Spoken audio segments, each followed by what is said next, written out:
এই গ্রামের মানুষগুলো খুব অসাধারণ,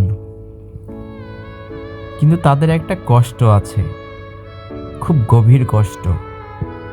পুরো 1 কিলোমিটারের মধ্যে নেই কোনো মসজিদ।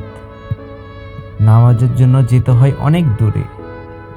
বৃদ্ধ মানুষগুলো ক্লান্ত শরীর নিয়ে হাঁটতে পারে না। ছোট ছোট বাচ্চারা মসজিদের আদব কায়দা শিখতে পারে না। অনেকেই নামাজই পড়তে পারে না ঠিক মতো। ভাবুন তো, যেখানে দিনে 5 বার আল্লাহর ডাক আসে, সেই ডাকে সাড়া দেওয়ার জায়গাটাই নেই। তবুও গ্রামের কিছু মানুষ স্বপ্ন দেখে একটা মসজিদ হবে, যেখানে একসাথে দাঁড়িয়ে নামাজ পড়বে সবাই। খেয়ার মাহমুদপুর উত্তরপাড়া বাইতুল নূর জামে মসজিদ। আজ সেই স্বপ্ন, কিন্তু কাজ থেমে আছে অর্থের অভাবে। একজন মানুষ শুরু করেছে, নিজের সামর্থ্য থেকে বিকাশে টাকা পাঠিয়েছে 1000 টাকা।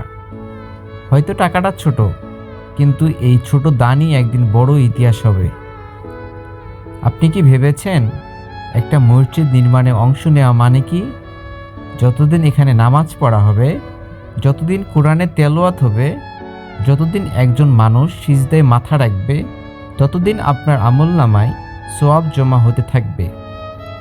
এটা শুধু দান না, এটা আপনার আখিরাতের জন্য সবচেয়ে সুন্দর বিনিয়োগ। আসুন আমরা সবাই মিলে এই মসজিদটা সম্পূর্ণ করি। আপনার সামান্য সহযোগিতাই হতে পারে কারো নামাজের ব্যবস্থা। আর যদি এখনই সাহায্য করতে না পারেন, অন্তত ভিডিওটি শেয়ার করুন, যাতে আরও মানুষ ভালো কাজে অংশ নিতে পারে।